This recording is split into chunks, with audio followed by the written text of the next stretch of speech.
వారానికి 70 గంటలు పని చేయాలని ఇన్ఫోసిస్ కో-ఫౌండర్ నారాయణమూర్తి, కాదు 90 గంటలు పని చేయాలని ఎల్&టీ చైర్మన్ సుబ్రహ్మణ్యం. ఇలా ఒక్కొక్కరు ఒక్కొక్కలా నోటికొచ్చింది మాట్లాడిన మాటలు ఈ మధ్యకాలంలో పెను దుమారం రేపిన సంగతి మనందరికీ తెలిసిందే. ప్రస్తుతం పని గంటల అంశంపై ఆఫీసుల్లో కూడా విస్తృత స్థాయిలో చర్చలు నడుస్తూ ఉన్నాయి. ఆదివారాలు కూడా ఇంట్లో కూర్చోకుండా ఆఫీసులకు వచ్చి పని చేయాలంటూ పలువురు దిగ్గజ సంస్థలకు చెందిన అధినేతలు మాట్లాడిన మాటలకు ఉద్యోగులతో పాటు సాధారణ ప్రజలు కూడా మండిపడ్డారు. ఈ విషయంపై తోటి పారిశ్రామిక దిగ్గజాలు కూడా తప్పుపట్టారు.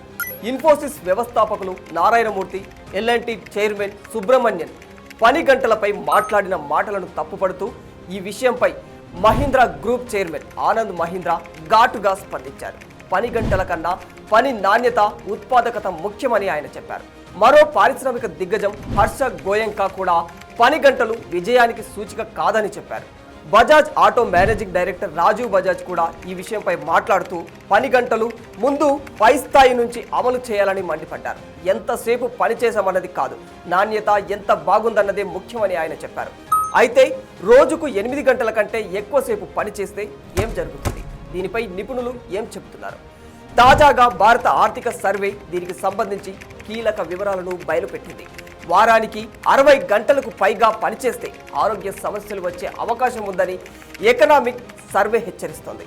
ఈ సందర్భంగా అనేక అధ్యయనాల రిపోర్టులను కూడా ఇందులో ప్రస్తావించబడి ఉంది. ఆర్థిక సర్వే 2024-25 ప్రకారం చూసుకుంటే ఆఫీసుల్లో ఎక్కువసేపు గడపడం అనేది మానసిక శ్రేయస్సుకు మంచిది కాదట.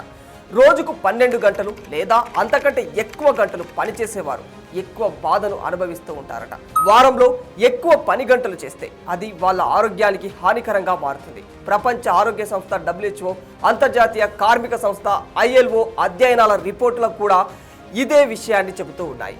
సాధారణంగా ఉత్పాదకతకు పని గంటలనే కొలమానంగా పరిగణిస్తూ ఉంటారు. అంటే ఎంత ఎక్కువ టైం పనిచేస్తే అంత ప్రొడక్టివిటీ ఉంటుందని దాని అర్థం. అయితే ప్రపంచ ఆరోగ్య సంస్థ WHO, ILO సంస్థల నివేదికల ప్రకారం వారానికి 55 నుంచి 60 గంటలు పని దాటితే సదరు ఉద్యోగి ఆరోగ్యంపై ప్రతికూల ప్రభావం పడుతుంది. మానసికంగా కుంగిపోయే ప్రమాదం ఉంది. ఎవరైతే ఆఫీసుల్లో 12 గంటలు అంతకంటే ఎక్కువ పని చేస్తారో వారి మానసిక పరిస్థితి సాధారణ టైం పనిచేసే వారికన్నా 100 పాయింట్లు తగ్గుతూ ఉంటుందట. అసలు ఎక్కువ టైం పని చేస్తే శరీరంలో కలిగే మార్పులేంటి? ఈ విషయంలో వైద్యులు ఏం చెబుతున్నారు? అయితే ప్రపంచ ఆరోగ్య సంస్థ సర్వే ప్రకారం వారంలో 55 గంటలకు మించి పని గనక చేస్తే గుండె జబ్బుల బారిన పడే అవకాశం ఉంటుందట. అలాగే పనిచేసే ఉద్యోగుల్లో 100లో 35 మంది స్ట్రోక్ బారిన పడే అవకాశం ఉంది. 100లో 17 మంది ప్రాణమే పోగొట్టుకునే అవకాశం ఉంది. విశ్రాంతి లేకుండా శరీరానికి పని చెప్పడం వల్ల జీరో రెస్ట్ వర్క్ నిద్రాహారాలను నిర్లక్ష్యం చేస్తుంది. ఫలితంగా మానసిక, శారీరక ఒత్తిడి పెరిగి నాడీ వ్యవస్థ దెబ్బతినడం, రక్తపోటు, గుండె జబ్బులు, డయాబెటీస్, జీర్ణ సమస్యలు లాంటి దీర్ఘకాలిక వ్యాధుల బారిన పడే ప్రమాదం ఉంటుంది. చాలాసేపు కూర్చుని పనిచేయడం వల్ల శరీరంలో కొవ్వుల స్థాయి పెరిగిపోయి ఒబేసిటీకి దారితీస్తుందని వైద్య నిపుణులు హెచ్చరిస్తూ ఉన్నారు.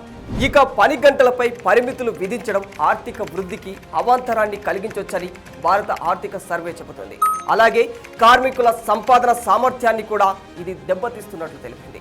కాబట్టి సౌకర్యవంతమైన పని గంటల విధానం భారతదేశాన్ని ప్రపంచ ప్రమాణాలకు అనుగుణంగా ఉంచుతుందని, ఈ చర్యలతో చిన్న మధ్య తరహా పరిశ్రమల వృద్ధికి తోడ్పడుతుంది అని ఆర్థిక సర్వే అభిప్రాయం వ్యక్తం చేసింది. పని గంటల విషయంలో ఆర్థిక సర్వే ఇదన్నది, ఆర్థిక సర్వే అదన్నది అని చాలాసార్లు ప్రస్తావించుకున్నాం. అసలు ఆర్థిక సర్వే అంటే ఏమిటి? ఇది ఏం తెలియజేస్తుంది? అయితే గత సంవత్సర కాలంలో దేశ ఆర్థిక పనితీరును, రాబోయే సంవత్సరంలో ఆర్థికంగా ఎదురయ్యే సవాళ్లను ముందుగానే అంచనా వేసి చెప్పేదే ఆర్థిక సర్వే. బడ్జెట్కు ముందర దీనికి ప్రవేశపెడతారు.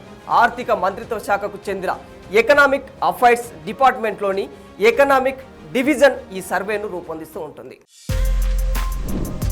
For more videos like this, subscribe Big TV channel.